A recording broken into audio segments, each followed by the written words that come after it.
அயோத்திதாசரும் திராவிடமும் என்கின்ற தலைப்பிலே உரையாற்ற இருந்து தவிர்க்க முடியாத காரணத்தால் வர முடியாமல் போனாலும் அவர் செய்தியை இங்கே அனுப்பி வைத்து தோழர் வாசித்தார். விடுதலை சிறுத்தைகள் கட்சியை சேர்ந்த வழக்கறிஞர் அசோக் அவர்களை உங்கள் அனைவருக்கும் வணக்கத்தை தெரிவித்துக் கொண்டு, அயோத்திதாசரும் பௌத்தமும் என்கின்ற தலைப்பை தந்திருக்கிறார்கள்.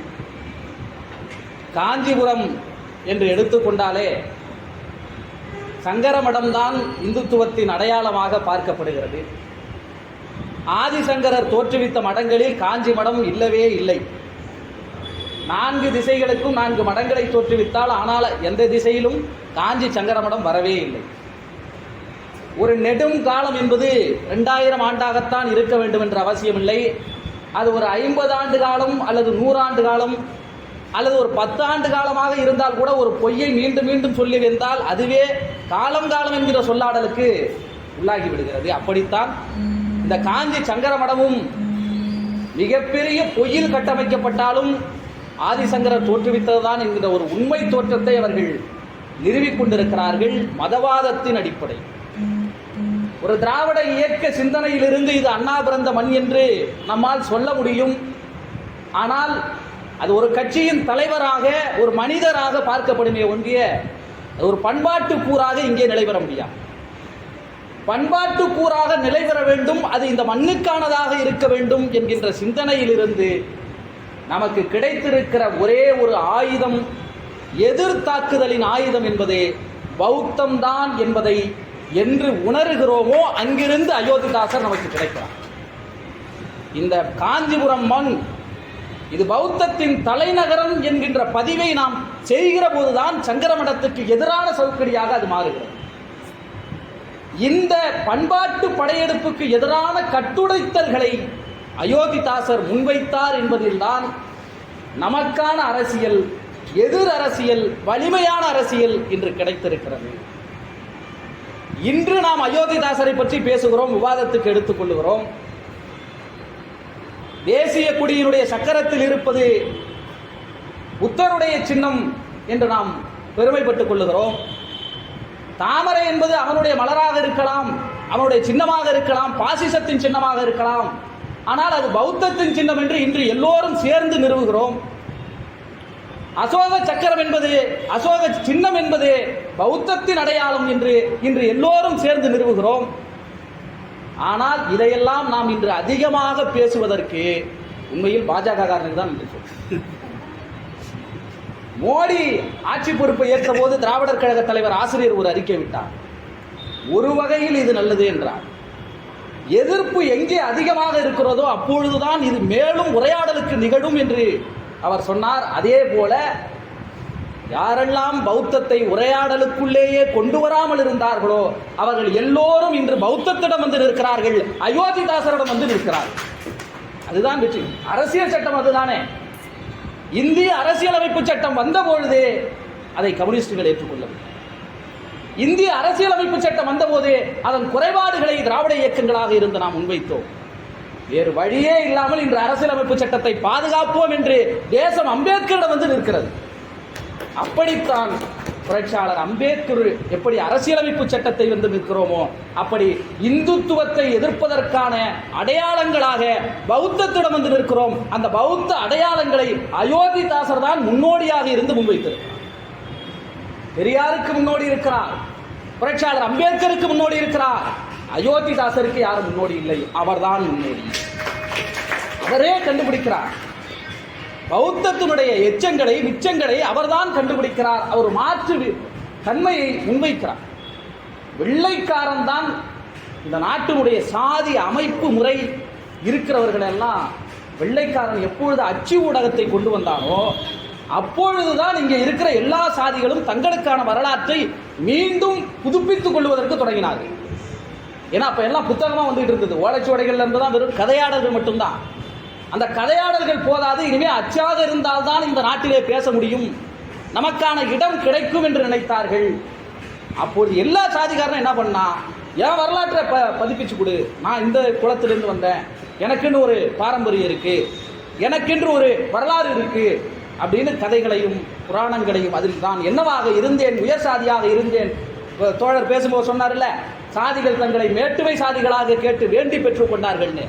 அப்படி தங்களுடைய பெருமைகளை முன்வைப்பதற்கு முண்டியடித்துக் கொண்டிருந்த போது இந்த எல்லா அடையாளங்களுக்குள்ளும் சிக்காமல், இந்த எந்த சாதி அடையாளங்களுக்குள்ளும் தன்னை அடைத்துக் கொள்ளாமல், நாங்கள் இந்த மண்ணின் பூர்வ குடிகள், பூர்வ பௌத்தர்கள், தமிழர்கள், திராவிடர்கள் என்கின்ற பண்பாட்டு அடையாளத்தில் இந்துத்துவ பிராமணிய எதிர்ப்பை முன்வைத்தவர் அயோத்திதாசர். பிராமணிய எதிர்ப்பு தான் பண்டிதர் அயோத்திதாசரோடு புரட்சியாளர் அம்பேத்கரை இணைக்கிறார். பிராமணிய எதிர்ப்பு தான் பண்டிதர் அயோத்திதாசரோடு தந்தை பெரியாரை இணைக்கிறது.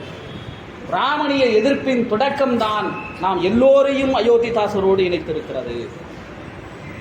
தோழர் பேசுகிற பொழுது சொன்னார், தமிழர்கள் என்றாலே ஆதி திராவிடர்கள் என்றுதான் சொன்னார்கள். மொழி என்கிற அடிப்படையில் அயோத்திதாசருடைய கையாடல்களை நாம் புரிந்து கொள்ள வேண்டும். புரட்சியாளர் அம்பேத்கர் முன்வைத்த பௌத்தமும் அயோத்திதாசருடைய பௌத்தமும் வேறுபடும். எல்லாரும் மதம் என்பது ஒரு நிறுவனமாகத்தான் உலகிலே எல்லா மதமும் இருந்தது. கிறிஸ்தவம் என்பது ஒரு நிறுவனம், இஸ்லாம் என்பது ஒரு நிறுவனம்.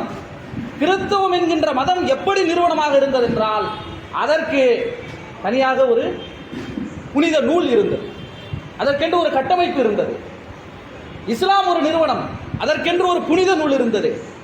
அவங்க வழி வழியாக ஒரு கட்டமைப்பை உண்டாக்கி இருந்தார்கள், ஒரு ஓர்மை இருந்தது. ஆனால் இந்து மதத்திற்கென்று ஒரு நிறுவனமாக்கப்படவில்லை, அதற்கென்று ஒரு புனித நூலும் இல்லை. எனவே எப்படி சாதி போல செய்தலில் உருவானதோ அதை போல இந்து மதம் அந்த ஓர்மையை எங்கிருந்து திரட்டியது என்றால், அந்நிய மதங்கள் நிறுவனமாக இருக்கிறது, எனவே நாமும் நிறுவனமாக வர வேண்டும் என்பதற்காக புனித நூல்களை உருவாக்க. அப்படி ஒரு பண்பாட்டை அவனே தன்னை பெரும் மதமாக காட்டிக்கொள்ள வேண்டும் என்பதற்காக அவர்கள் நிர்வகித்துக் கொண்டார்கள். இந்த மத பண்பாடுகளை கிறிஸ்தவம் உருவாக்கியது, இஸ்லாம் உருவாக்கியது.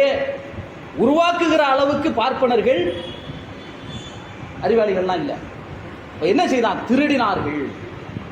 ஏற்கனவே மக்கள் வழக்கத்தில் இருக்கின்ற நம்பிக்கைகளை, பண்பாடுகளை அவர்கள் முலாம் பூசி கொள்ளையடித்தார்கள். அதனால்தான் அயோத்திதாசர் அந்த முலாம்களை அகற்றிவிட்டு பௌத்தத்தை முன்வைத்தார். ஏன் பௌத்தத்தை புரட்சியாளர் அம்பேத்கர் ஏற்கிற பொழுது வெறும் கிறிஸ்தவமும் இஸ்லாமும் இருக்கின்ற அங்கே இருக்கிற பக்தியின் பார்ப்பட்டு மட்டுமல்ல, அங்கே பகுத்தறிவு இல்லை, பெண்களுக்கு எதிராக இருக்கிறதே, சாதி வந்து விட்டது, அந்த குறியீடுகள் மட்டுமல்ல, இன்னொன்றையும் சொல்லுகிறார். அது இந்த மண்ணுக்கானதாக இல்லை என்பதை பதிவு செய்கிறார். இந்த மண்ணில் இந்த மக்களுடைய பண்பாட்டோடு இருக்கின்ற ஒரு மதத்தை நாம் தேர்வு செய்கிற பொழுதுதான் இந்த இந்துத்துவவாதிகள் நீ வெளியிலிருந்து வந்தவன்னு என்ன சொல்ல முடியும். நீ கிறிஸ்தவத்தை எப்படி தானே சொல்றான். என்னதான் கிறிஸ்தவம் வளர்ந்தாலும் எந்த அடிப்படையில் சொல்லுகிறான்? அது பிரிட்டிஷ்கார மதமாச்சே, உனக்கு இங்க என்ன வேளாங்கிறான். இங்கே இருப்பவர்களே இஸ்லாத்துக்கு மாறினாலும் அது நீ முஸ்லீம் மதமாச்சே, அரபு நாட்டு மதமாச்சே, இங்கே என்ன இருக்கான்?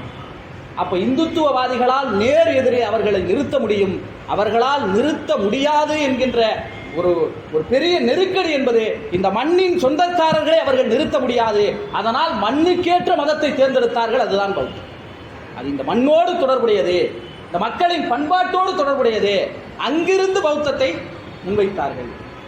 ஒன்றும் இல்லை, நீங்க எல்லாம் திருவள்ளுவருக்கு காவி சாயம் பூசி பட்டையை போட்டு திருவள்ளுவரை தன்மையப்படுத்த பார்க்கிறார்கள். அகர முதல எழுத்தெல்லாம் ஆதி பகவன் முதற்றே உலகுங்கிறான். அந்த பகவன் என்கின்ற சொல்லே அவனுக்கு சிவபெருமானாக தெரிகிறார். என்னென்ன வகையில் தெரிய வேண்டுமோ இந்துத்துவ அடையாளமாக தெரிகிறார். இதை நான் எப்படி கட்டுடைப்பது? பகவன் என்றால் அவர் தாய் தந்தையை சொல்றாரு, அப்படி இப்படி நான் சொல்லி பார்த்தேன். எதுவுமே அவனால பண்பாட்டு ரீதியாக என்னால் அடி கொடுக்க முடியவில்லை. உன் கதையே நான் உடைச்சு காலி பண்றேன்னு அயோத்திதாசர் முன்வைக்கிறார். அது திருக்குறள் அல்ல, திருக்குறள் என்று அறிவியல் பூர்வமான ஒரு செய்தியை முன்வைக்கிறார். அதோடு நிறுத்தவில்லை. அகர முதல எழுத்தெல்லாம் ஆதி பகலன் முதற்றே உலகு. பகலன்னா சூரியன். நீ பகவன் சொன்னா நீ என்ன சாமின்னு தேடுவ? அங்க பகவனுக்கே இடம் கிடையாது, அது பகலன், சூரியன், முடிஞ்சு போச்சு. இந்த பண்பாட்டு அடையாளங்களை அறிவியல் தன்மையோடு அவர் முன்வைக்கிற இடத்திலிருந்து தான் இங்கே பௌத்தம் மண்ணுக்கேற்றதாக மாறியது. ஆதி திராவிடர்கள் அப்பவே சொன்னாருன்னு சொன்னீங்க. ஏன் ஆதி திராவிடர்கள் என்கின்ற அந்த பதங்களை அவர் பயன்படுத்துகிற வார்த்தைகள் வேஷ பிராமணர்கள், வேஷ பிராமணர்கள். என்ன பௌத்தர்கள் சொன்னா என்ன, ஏன் பூர்வ பௌத்தர்கள்ங்கிறாரு, ஏன் ஆதி திராவிடர்கள்ங்கிறாரு, ஏன் சாதியற்ற தமிழர்கள்ங்கிறாரு? இந்த வார்த்தைகளினுடைய நுட்பம் என்னவென்றால், பிராமணியம் எப்படி தங்களை நிலைநிறுத்திக் கொண்டதோ அதே போல வெள்ளைக்காரர்களிடத்திலே போய் எங்களையும் ஆதிக்க சாதியாக உயரிய சாதியாக நிரூபித்துக் கொள்வதற்காக, மனுவின் சட்டங்களுக்குள் அடைத்துக் கொள்வதற்காக சாதி இந்துக்கள் போய் முண்டியடிச்சாங்கல்ல, அவர்களை அவர் திராவிடர்களாகவே ஏற்றுக்கொள்ளவில்லை. அதான் உண்மை. அவர்களை அவர் தமிழர்களாகவே ஏற்றுக்கொள்ளவில்லை. எனவே அதிலிருந்து வேறுபடுத்தி காட்டுவதற்காக இந்த சொல்லாடல்களை, வேஷ பிராமணர்கள்னா இங்கேயே சொன்ன மாதிரி இங்கேயே பார்ப்பனன் பார்ப்பு தொழிலை செய்தவன் இருக்கிறான். ஆனால் அவன் வேஷம் போட்டுட்டு வேஷ பார்ப்பனனாக வந்தவன். இந்த கட்டுடைத்தலில் இருந்து தான் அயோத்திதாசர் இந்த சொல்லாடல்களை கையாண்டார் என்பதை நாம் புரிந்து கொள்ள வேண்டும்.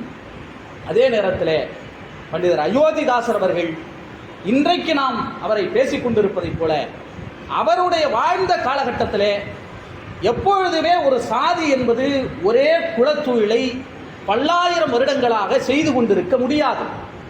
அதுதான் இயற்கை. ஒரு சாதி எப்படி ஒரே தொழிலை பல்லாயிரம் ஆண்டாக செய்து கொண்டிருக்கும்? அவர் சித்த மருத்துவராக இருந்தவர். மாதம் அப்பொழுதே 100 ரூபாய் சம்பாதிக்கக்கூடிய சித்த மருத்துவர். சுயமரியாதை என்பதுதான் கம்யூனிஸ்டியத்தின் அடிப்படை. சுயமரியாதை என்பதுதான் திராவிடத்தின் அடிப்படை. சுயமரியாதை என்பதுதான் தலித்தியத்தின் அடிப்படை. அந்த சுயமரியாதை உணர்வுதான் ஒருவனை போராட தூண்டும், ஆதிக்கத்தை எதிர்க்க தூண்டும். புரட்சியாளர் அம்பேத்கர் சொல்றாருல்ல, உங்களுடைய போராட்டம் என்பது ரொட்டி துண்டுக்கானது அல்ல, அது சுயமரியாதைக்கானது. அந்த சுயமரியாதை உணர்வுதான் ஆதிக்கத்தை எதிர்க்க தூண்டும். அதைத்தான் அவர் உண்மை என்கிறார். உள்மெய். உண்மை என்றால் உள்மெய். உன்னுடைய சிந்தனையில் ஏற்படுகின்ற மாற்றம் இருக்கிறது இல்ல. நான் தாழ்த்தப்பட்டேன்னு நான் நினைச்சுக்கிட்டே இருந்தேன்னா நான் தாழ்த்தப்பட்டேன் தான். நான் ஏன் தாழ்த்தப்பட்டேன் என்கின்ற கேள்வி எழுகிற இடத்திலிருந்து தான் என்னுடைய சிந்தனை விரிவடைகிறது. என்னை ஏன் சுரண்டுகிறாய் என்கின்ற கேள்வியில் இருந்துதான் முதலாளித்துவத்துக்கு எதிரான சித்தாந்தம் பிறக்கிறது. என்னை ஏன் பார்ப்பனனாக இருந்து கொண்டு என்னை ஒடுக்குகிறாய் என்கிற கேள்வியில் இருந்துதான் பெரியாரியம் பிறக்கிறது. அப்படித்தான் இந்த மண்ணிலே அயோத்திதாசர் கேட்ட கேள்வி, நாங்கள் அறிவின் குடிகளாக இந்த மண்ணுக்கு சொந்தக்காரர்களாக இருக்கிறோம், என்னை ஏன் ஈண்டத்தகாதவன் என்று சொல்லுகிறார், என்னை ஏன் இழிவானவன் என்று சொல்லுகிறார், எனக்கென்று தனியான வரலாறு இல்லை என்று சொல்லுகிறார். அப்படி இல்லை, நீதாண்டா வரலாறு, நீக்குத்தான் வரலாறு இல்லை, எங்கள் வரலாறு இந்த மண்ணோடு தொடர்புடையது என்று அவர் அதை வீடுருவாக்கம் செய்கிறார். முதலில் மனதிலிருந்து விடுதலை.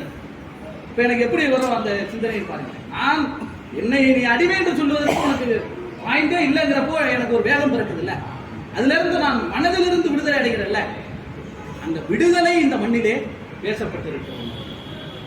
மாரியம்மன் எல்லாம் சிறுதெய்வ வழிபாடுகள் தான், நாம் தொடர்ந்து பேசுவதுதான். மாரியம்மனுக்கு அவர் விளக்கம் தரார், அவ்வைன்னு சொல்றார். அப்பொழுது பிக்குண்ணிகளாக இருந்தவர்கள் ஔவையார்கள். அவ்வை என்பவர்கள் அங்கேயே தங்கி கிராம பகுதிகளில் வைத்தியம் பார்ப்பார்கள். அப்படி வைத்தியம் பார்க்கக்கூடியவர்கள் மறைந்து போகிற போது, இறந்து போகிற போது அவர்கள் வழிபட தொடங்குவார்கள். அப்ப அந்த கூழெல்லாம் காட்சி கொடுப்பாங்க. இதுதான் பண்பாட்டு ரீதியாக இவங்க பழக்கமாக இருந்தது. அந்த அடையாளத்தை இந்துத்துவத்தின் அடையாளமாக இன்று மாற்றிவிட்டதனால், அல்லது இந்துத்துவமாக மாற்றிவிட்ட இடத்திலே அயோத்திதாசர் முன்வைத்த இந்த கருத்தியலை நாம் புகுத்துவதற்கு மறந்ததனால் என்ன மாற்றம் நடந்திருக்கிறது தெரியுமா? நாங்கள் இந்துக்கள் அல்ல, இந்துக்களாக பிறந்து விட்டேன், சாகும்போது இந்துவாக சாக மாட்டேன் என்று சொன்ன புரட்சியாளர் அம்பேத்கர் ரேலில் சடல் குத்திட்டு தொங்கலாம் பாருங்க, அவங்க கையிலிருந்து விடுறாங்க. ஏன் இந்த பண்பாட்டு இடைவெளிகள் நிகழ்வுன்னா, நான் என்ன செய்யறேன்னா, என்னுடைய சித்தாந்தம் என்பது மிக வலிமையானதுன்னு செட்டில் ஆயிட்டேன். மதம் மனிதனுக்கு அபின்னு சொன்னதோட என்னுடைய சித்தாந்தம் முடிந்து போயிருக்கு, நான் செட்டில் ஆயிட்டேன்.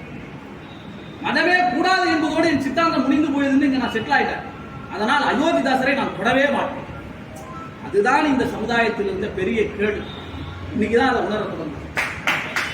இன்றைதான் அதை நாம் உணர தொடங்குகிறோம். பாருங்க, தமிழ் தாத்தா ஊவேசாவுக்கு கிடைக்கிற அங்கீகாரம் அயோத்திதாசருக்கு ஏன் கிடைக்கவில்லை என்ற கேள்வி பெரியாருக்கு அயோத்திதாசர் முன்னோடி என்பதை இப்பொழுதுதானே பேசுகிறோம். ஏன் பெரியாருடைய காலகட்டத்தில் அயோத்திதாசர் தெரியவில்லை என்பதற்கான கேள்வி வேறொன்றும் இல்லை. ஐயா சொன்ன போலதான் அவர் ஆதி திராவிடராக அறியப்பட்டார். அவர் திராவிடராக அறியப்பட்டிருந்தால் இந்த சமூகம் அவருக்கான அங்கீகாரத்தை கொடுத்திருக்கும். ஆனால் அவர் ஆதி திராவிடராக அறியப்பட்டார். எப்பொழுது பேசுகிறார்? விடுதலை சிறுத்தைகளுடைய பங்களிப்பில் 90களுக்கு பிறகு ஏற்பட்ட தலித் அரசியலினுடைய எழுச்சியில் எல்லா இடங்களிலும் வலிந்து அயோத்திதாசரை பயன்படுத்திக் கொண்டே இருந்தார்கள். உரையாடல்களை நிகழ்த்தினார்கள். பேராசிரியர் அன்பு பொன்னோவியம் அவர்கள், ஞான அலாய்சியஸ் அவர்கள், டி தர்மராஜ் அவர்கள், இன்று ஸ்டாலின் ராஜாங்கம் போன்றவர்கள், இவர்களெல்லாம் தொடர்ந்து எழுதி வலியுறுத்தி கொண்டு வந்த பிறகு இன்றுதான் தமிழ்நாடு அரசு அவருக்கு ஒரு மணிமண்டபத்தை அறிவித்திருக்கிறது. ஆனால் அதில் அவர் குறிப்பிட்ட வார்த்தை மிகவும் முக்கியமானது. தமிழ்நாட்டில் 2 சொற்கள் இல்லாமல் அரசியல் நடத்த முடியாது. ஒன்று தமிழன், இன்னொன்று திராவிடன். இது 2ஐயும் நமக்கு தந்தவர் அயோத்திதாசர் என்று சொன்னவர் தமிழ்நாடு முதலமைச்சர் சொன்னவர் தமிழன். இந்த வார்த்தையை 1 நூற்றாண்டு இடைவெளிக்கு பிறகு ஒரு அரசாங்க சட்டமன்றத்தில் சொல்ல முடிகிறது என்றால் அந்த 1 நூற்றாண்டு கால இடைவெளி இருக்குதுல்ல, அதுதான் இந்துத்துவம் பயன்படுத்தி கொண்ட வெற்றி. அவன் அதுக்குள்ள எல்லா வேலையும் முடிச்சு வச்சுக்கிட்டான். இப்ப இந்த இடைவெளி, பண்பாட்டு இடைவெளியை பயன்படுத்தி அவன் எல்லாவற்றையும் முடித்து வைத்துக் கொண்டான். திராவிடர் எங்க ஊரெல்லாம் 200 குடும்பங்கள் திராவிடர் கழகமா இருந்தது. எங்க அப்பா இப்பவும் திராவிடர் கழகம் தான். இப்ப 2 குடும்பம் தான் இருக்கு. அது ஏன் தெரியுமா? கல்யாணம் நடக்கும், திருமணம் நடக்கும், கட்டிக்கிட்டு வர அம்மா என்ன பண்ணுவாங்கன்னா சாமி நம்பிக்கையோட வருவாங்க. வந்த உடனே முதல் கேள்வி என்ன? நீ சாமி இல்லைன்னு சொல்லி ஏதாவது பண்ணிட்டு போ, எனக்கு பிரச்சனை இல்லை, கருப்பு சட்டை போட்டுக்க, கோயிலுக்கு போவாத, என்ன டிஸ்டர்ப் பண்ணாத. அவர்கிட்ட ஒரு வார்த்தை இருக்கும். அவருக்கு என்ன வார்த்தை இருக்கும்? நாங்கள் யாரு மேலே எதுவும் திணிக்க மாட்டோம், அதனால நீ மனைவியாக வந்தாலும் உங்ககிட்ட கூட நான் சாமி இல்லைங்கிறத உங்ககிட்ட சொல்ல மாட்டேன், வெளில மட்டும் தான் சொல்லுவேன் அப்படின்னு அவர்கிட்ட ஒரு இது இருக்கும். அந்த இடைவெளி என்ன ஆகுதுன்னா, தாயின் அரவணைப்பில் வளருகிற பிள்ளைகளும் என்ன செய்யறாங்க? பக்தியின் பார்ப்பட்டே வளர்கிறார்கள். எங்க ஊர்லாம் அப்படிதான். திராவிடர் கழகத்தில் இருந்தவர்களுடைய பையன் தான் இன்னைக்கு தீ மிதிக்கிறான். எங்க ஊர்ல தான் நிலைமை. இது பல இடங்களில். அப்ப ஒரு பண்பாட்டோடு இல்லாத போது அது தலைமுறைக்கு டிரான்ஸ்ஃபர் ஆகுறது நின்று போகுது. ஏன்னா பெரும்பான்மையில் மதத்தை ஏற்றுக்கொள்வது, யாருக்கும் பிரச்சனை இல்லாமல் கொண்டாட்டங்களிலே இருப்பது. ரெக்கார்ட் டான்ஸ் பார்க்கறது ரொம்ப சுலபம், இப்படி உட்கார்ந்து கேட்கறது எவ்வளவு பெரிய கஷ்டம் இந்த சமூகத்தில். அப்ப மதத்துக்கு எதிராக அணிதிரள்வது, மதவாதத்துக்கு எதிராக அணிதிரள்வது கடினம் என்பதனால் அது விரிவடையாமல் போனது. சாமி இல்லைன்னு சொல்லுகிற சித்தாந்தம் என்பது வலிமையானது. கடவுள்தான் எல்லா ஒடுக்குமுறைக்கும் அடிப்படையில் காரணம்.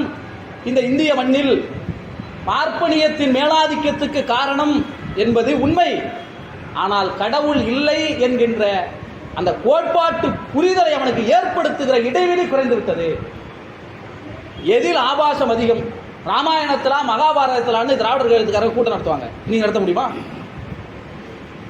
இன்னைக்கு சந்துவுள்ளே நடத்த முடிய மாட்டேங்குது. அவ்வளவு நெருக்கடியை கொடுத்து வச்சிருக்கான். இது எங்கிருந்து எழுகிறது என்று சொன்னால், மக்கள் அம்பேத்கர் தான் சொல்றாரு. ஏதாவது ஒரு பழக்க வழக்கங்களோடு மக்கள் தங்களை இன்டராக்ட் பண்ணிக்கிட்டே இருப்பாங்க. அவங்க ஏதாவது ஒரு வழக்கங்களோடு தொடர்புபடுத்தி கொண்டே இருப்பாங்க. நான் என்ன மாற்று வைத்திருக்கிறேன் என்பதுதான் என்னுடைய மாற்று என்னவாக இருக்கிறது. அரசியல் புரட்சிக்கு மாற்று இருக்கிறது, பண்பாட்டு புரட்சிக்கு என்னிடத்தில் என்ன மாற்று இருக்கிறது. அந்த பண்பாட்டு புரட்சியாக பௌத்தத்தை முன்வைத்த போது அந்த பௌத்தத்தை விவாதிப்பதற்கு நாம் தயாராக இருந்திருக்கவில்லை. அந்த விவாதம் இப்பொழுது தொடங்குவதால் இது மீண்டும் வலிமை பெறுகிற பொழுது இந்த நாடு சனாதனத்துக்கு எதிரான குரல்களை ஆழமாக பதிச்சு. இன்னொரு கருத்து என்ன தெரியுங்களா? பௌத்தமே இந்து மதம் தானே, ஏன் பௌத்தத்தை பற்றி பேசுறீங்க? எல்லாம் இப்போ புத்தருக்கு போட்டோ வைக்கிறான், எல்லாம் போகிறான், பிக்குணிகளும் அப்படிதான் இருக்கிறாங்க, அப்படி இப்படிங்கிறாங்க. இந்த கிறிஸ்தவ மதத்திற்குள் புரட்சியை செய்தவர் மார்ட்டின் லூத்தர், புரொட்டஸ்டாண்ட்னு ஒன்று உருவாக்கினார். அதே போல இஸ்லாத்திலிருந்து பிரிந்து அது என்ன சூஃபியா, அதான் ஒன்று அப்படி ஒன்று உருவாகிறது. எல்லா மதங்களுக்குள்ளும் பழமைவாதத்தை உடைத்தெறிந்து ஒரு கோட்பாடு உருவாகியது. அந்த கோட்பாட்டின் கீழ் மக்கள் இருக்கிறார்கள். அதை இந்த உலகம் ஏற்றுக்கொண்டது. அப்படி பௌத்தத்திற்குள் உடைப்பை ஏற்படுத்தி பௌத்த மதத்திற்குள் இருந்த பழமைவாத அறிவுக்கு ஒப்பாத சிந்தனைகளை வெளிக்கொணர்ந்து புறந்தள்ளிவிட்டு தமிழ் பௌத்தம் என்கின்ற ஒரு பௌத்த மரபை அயோத்திதாசர் வைத்தார். ஆனால் அதை ஏற்றுக்கொள்வதற்கு இந்த நாடு தயாராக இருக்கவில்லை. அப்படி பார்த்தா இந்த இந்திய நாடு எப்படி உலக அளவில் மார்ட்டின் லூதர் கொண்டாடப்படுகிறாரோ அப்படி பண்டிதர் அயோத்திதாசர் கொண்டாடப்பட்டு இருக்க வேண்டும். மாற்று, மதத்திலிருந்து மாற்று, அதையே முன்வைக்கல, அப்படியே கொடுக்கல. அப்படியே கொடுத்திருந்தாருனால தான் நம்ம அதுவும் இது ஒண்ணுங்கணும். அதே போல பாஜக காரங்களையோ ஆர்எஸ்எஸ் காரங்களையோ பௌத்தம் அம்பேத்கர் மாறியதை போல இன்று மாறுவதெல்லாம் வேலைக்கு ஆகாது, பயமுறுத்தாதுங்கிறதே பொய்யான தப்பு. டெல்லியில் ஆம் ஆத்மியை சேர்ந்த அமைச்சர் ராஜ்பால் கௌதம்னு, அவர் ஆம் ஆத்மி தான். ஒரு பக்கம் புரட்சியாளர் அம்பேத்கரையும் இன்னொரு பக்கம் பகத்சிங்கையும் சொல்லுகிறார்கள். ஆம் ஆத்மியை சேர்ந்த அமைச்சர் பௌத்தம் தழுவுகிற நிகழ்வில் கலந்து கொள்ளுகிறார். அவர் பதவியில் இருந்து நீக்கப்படுகிறார். பாஜக அழுத்தம். அவர் இஸ்லாத்தை தழுவலையே, அவர் கிறிஸ்தவத்தை தழுவலையே, பௌத்தம் தானே தழுவுகிறார். பௌத்தத்தை பார்த்து ஆர்எஸ்எஸ்க்கு பிரச்சனை இல்லைன்னா அவன் ஏன் அழுத்தம் கொடுக்க போறான்? அவன் ஏன் அந்த குரலை அழுத்தமாக பதிவு செய்து இன்னொரு கட்சியை சேர்ந்தவராக இருந்தாலும் கூட அமைச்சர் பதவியை ராஜினாமா செய்ய சொல்ல போகிறார்கள்? உண்மையில் இஸ்லாத்தை விடவும் கிறிஸ்தவத்தை விடவும் பௌத்தம் ஆபத்தானது என்று ஆர்எஸ்எஸ்க்கு தெரியும். ஆர்எஸ்எஸ் காரனுக்கு தெரியும். ஏன்னா அவன் அதனால தானே எப்படியாவது இதை சமாதானப்படுத்த வேண்டும் நினைக்கிறான். நீங்க ரெட்டமலை சீனிவாசன் அவர்களை கொண்டாடுவார்கள், ஆனால் அயோத்திதாசரை கொண்டாட மாட்டார்கள். ரெட்டமலை சீனிவாசனுக்கு விழா எடுப்பார்கள். ரெட்டமலை சீனிவாசனுக்கு ரெண்டு பக்கமும் கத்தி போட்டுமா எல்லாம் செய்வான். அது ஒரு சாதி அடையாளமாக அதை மாற்றுவதற்கு அவனால் முயற்சிப்பதற்கு வழி இருக்கும். ஆனால் அயோத்திதாசரை அவர்கள் அப்படி செய்யவே மாட்டார்கள், ஏற்றுக்கொள்ளவே மாட்டார்கள். ஏனென்றால் அயோத்திதாசர் அவர் ஐயா சொன்ன மாதிரி அவர் ராவா இறங்கி அடிச்சவர், அவர் பலார்னு அடித்தவர் இந்துத்துவத்தின். நாங்கள் அதில் ரொம்ப முக்கியமான வார்த்தை சாதியற்ற தமிழர்கள். சாதியற்ற தமிழ் தேசியம் பேசுகிறோம்ல, சாதியற்ற தமிழர்கள் என்கின்ற வார்த்தை, அந்த சாதியற்ற தமிழர்கள் என்கின்ற வார்த்தையில் கடைசி வரை பௌத்தத்தை முன்வைத்தவர். ஒரு சாதி அடையாளத்தை நான் முன்னிறுத்துகிறேன்னா அது எங்க போய் முடியுது?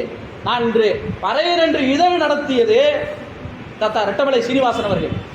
பறையன் என்கின்ற இதழ் எதிர்குறியீடாக அவர் தொடங்கினார். என்ன இந்த வார்த்தையை சொல்லி என்ன அடிமைப்படுத்துறிய, இது இழிவுபடுத்துறிய, நீ எந்த வார்த்தையை சொல்லி இழிவுபடுத்துகிறாயோ அதை கொண்டு நான் உன்னை அடிக்கிறேன்னு தொடங்கினார். அது அந்த காலகட்டத்துக்கு பொருத்தமாக இருந்தது. அது பின்னால் எங்க போய் முடிந்தது தெரியுமா? சிவகுல சாம்பவர் அப்படின்னு இப்ப அதை மாத்திக்கலாம். ஆனால் அயோத்திதாசர் அவர்கள் கடைசி வரையில் பௌத்தத்தையே முன்வைத்தார். அவர் யாரோடு முரண்படுகிறார் தெரியுமா? புரட்சியாளர் அம்பேத்கர் அவர்கள் பேராசிரியர் லட்சுமிநரசு அவர்களை அடையாளம் காட்டுகிறார். அவருடைய எசன்ஸ் ஆஃப் புத்திசம் குறித்து பதிவு செய்கிறார், அச்சிட்டு வெளியிடுகிறார். அது ஆங்கிலத்தில் இருந்தது, அதனால் அவருக்கு சுலபமாக கிடைத்தது. அதை மறுக்கிறார் அயோத்திதாசர் அவர்கள். என்னன்னா, பேராசிரியர் லட்சுமிநரசு அவர்கள் புத்தர் காலத்தில் சாதி இருந்ததுன்னு பதிவு செய்தார். சண்டாளர்களை அவர் தன்னுடைய சங்கத்திலே சேர்த்துக் கொண்டார்னு பதிவு செஞ்சிருக்கிறார்.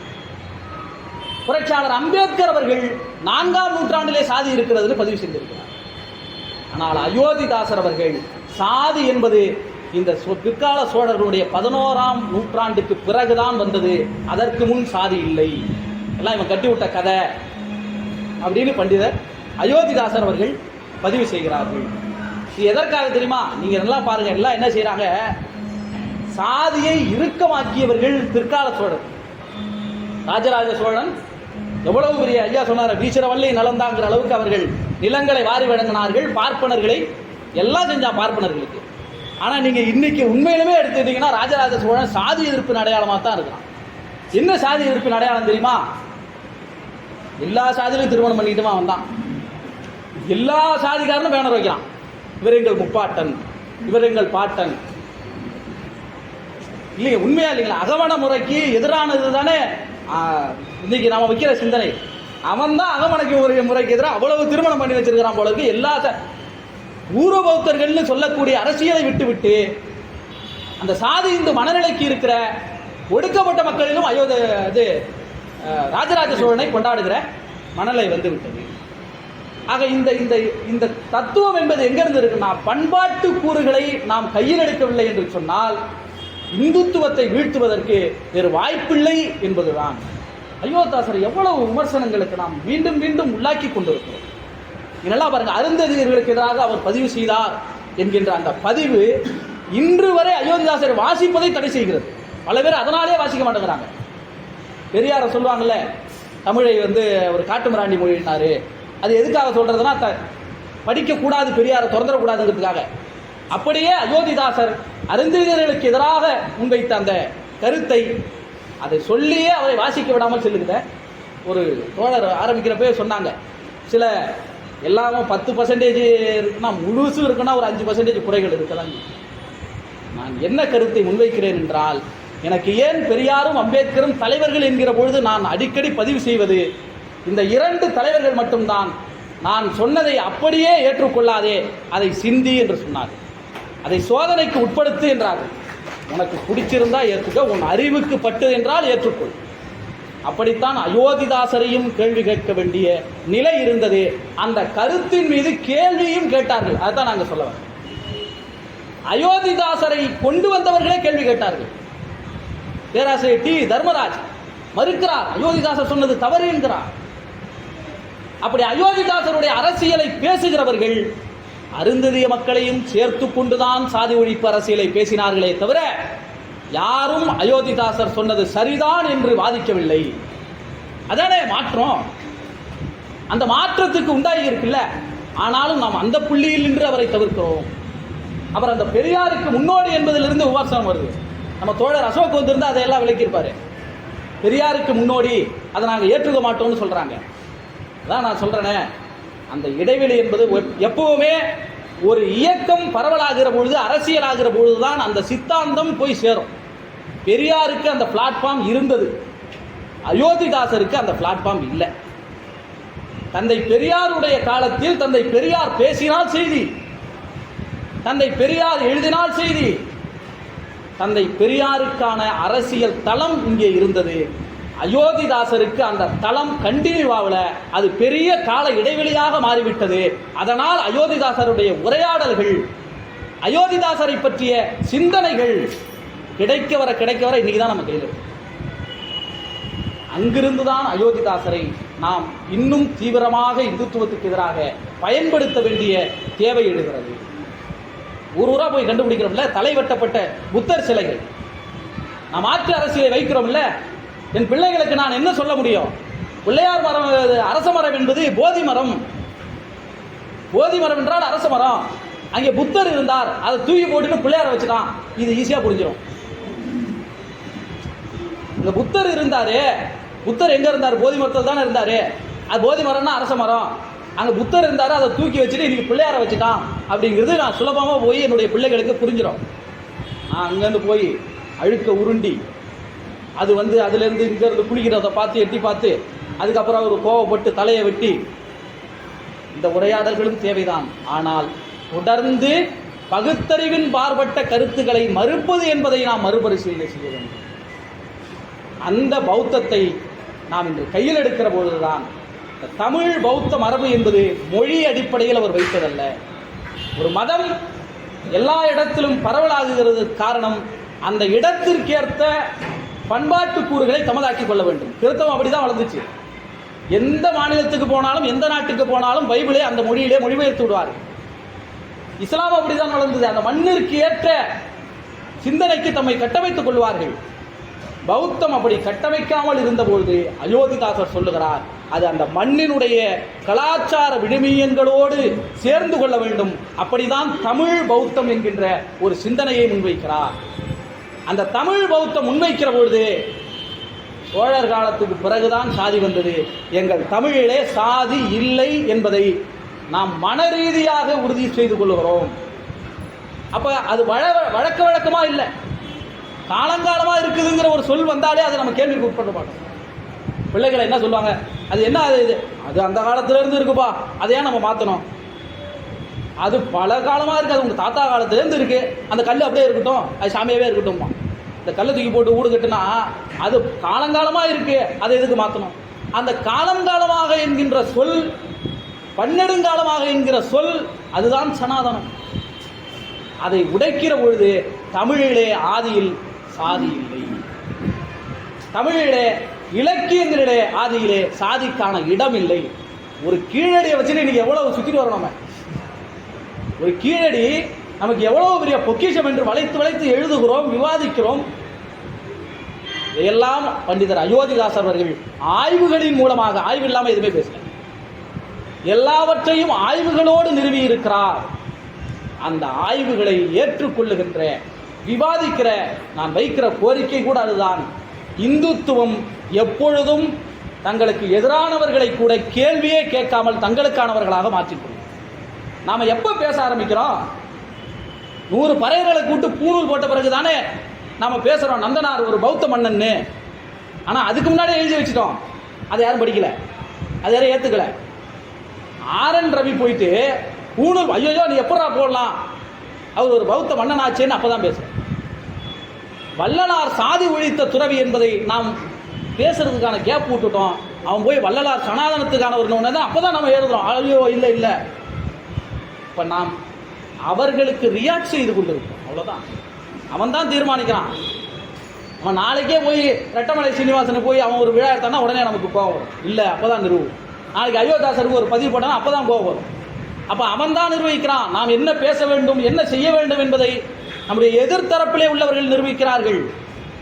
அதற்கு மாற்றாக நாம் நம்முடைய அடையாளங்களை வாதத்துக்கு உட்படுத்தி இனிவரும் காலங்களிலாவது பெரியாரிய இயக்கங்கள், மார்க்சிய இயக்கங்கள், சாதி ஒழித்த தமிழ் தேசியத்தை விரும்புகிற இயக்கங்கள் பண்டிதர் அயோத்திதாசர் அவர்களை விவாதங்களுக்கு உட்பட்ட சிந்தனைகளை நமக்குள் வைத்துக் கொண்டு ஒரு பொதுவான பார்வையில் இந்துத்துவத்தின் எதிர்நிலையில் பூர்வ பௌத்த அரசியலை நிறுவ வேண்டும். அதற்கான முயற்சிதான் அயோத்திதாசனுடைய எழுச்சி என்று கூறி நிறைவு செய்கிறேன். நன்றி, வணக்கம்.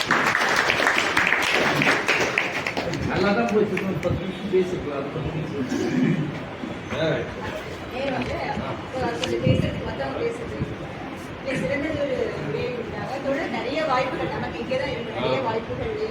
நான் மீண்டும் மீண்டும் அயோத்திதாசரை பற்றியும் பௌத்தத்தை பற்றியும்